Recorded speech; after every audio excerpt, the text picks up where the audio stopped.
everyone! Nintendo fans have been breathlessly waiting for the first Nintendo Direct of 2022, and at last, we finally know when the sequel to the Switch hit, The Legend of Zelda Breath of the Wild, will release.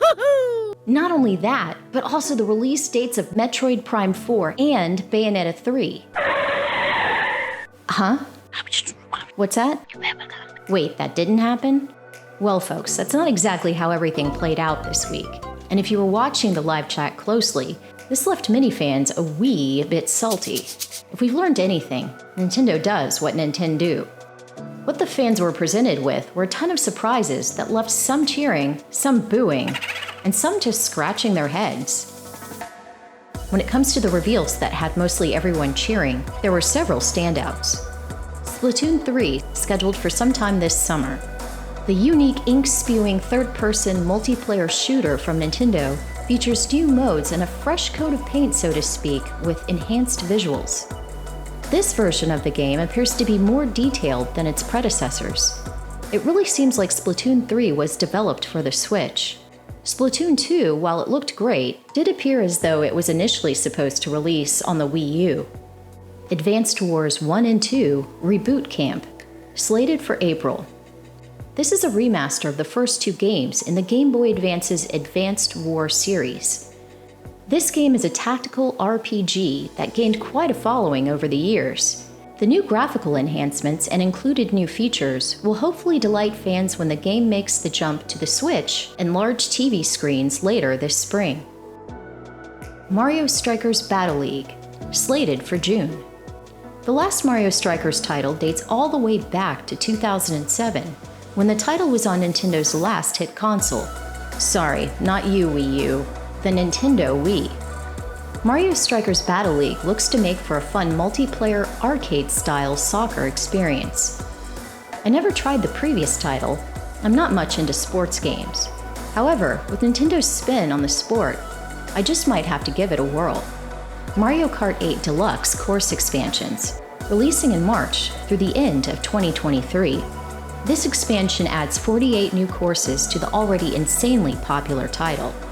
The new featured courses are updates or reimaginings of some of the most beloved tracks from the franchise's history. The Booster Course Pass will be $25, or is automatically included with the Nintendo Switch Online Expansion Pack service. This is great news for the service, which has been criticized since its debut due to its high annual price with little perceived value. If Nintendo continues to include expansions such as this with the Expansion Pack service, I could see the naysayers critical of the service changing their tune. As for the booing, there's no word on the sequel to Breath of the Wild, Metroid Prime 4, or Bayonetta 3. However, on a positive note, I'm fairly certain that gamers will get the lowdown sometime later this year. So... Quiet! And now for the head scratching. Kirbys Big Mouth. Leave it to Nintendo to come up with strange and unique elements to their games. Nintendo's next outing of the adorable little pink puffball will see him gain the ability to inhale huge objects. The gameplay is sure to be intriguing, and I'm sure the internet will have a field day with this. Oh my god! The Metroid Dread update. Talk about opposite ends of the spectrum. Nintendo just dropped the first of 2 free updates for this hardcore 2D side-scrolling action game. The first update contains a rookie mode, which will assist those who lack the required intestinal fortitude to tackle the normal game mode by providing increased health recovery. And on the flip side, for those who are gluttons for punishment, there's now a one-hit kill Dread mode. The second free update, due out towards the end of April, features a boss rush mode, perfect for those who want to relive some of the most challenging and rewarding parts of the game, all in one shot. Nintendo Switch Sports. I guess this might be entertaining for fans of motion controls, as well as some of the new generation of gamers. For others, I'm sure they got their fill of the Mama and Papa friendly gameplay the first go-around on the Wii. I'm not going to judge if others are stoked for this updated series. For me, however, it's a case of been there, done that, got the t-shirt. There are tons of HD remakes and ports making their way over to the Switch, and RPG fans are about to be in heaven with all of the new titles and remake/repolished versions of classic titles. Here is a quick rundown of those games.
With 30 games featured in the Direct, one thing is for certain, there should be something for just about everyone.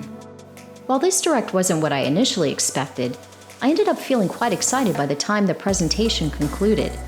We can be fairly certain that the games that we were expecting to see, but were noticeably absent, are still most likely on track for later in the year. And if that's not the case, I've come to trust that Nintendo won't rush one of their games until they feel they have gotten it right.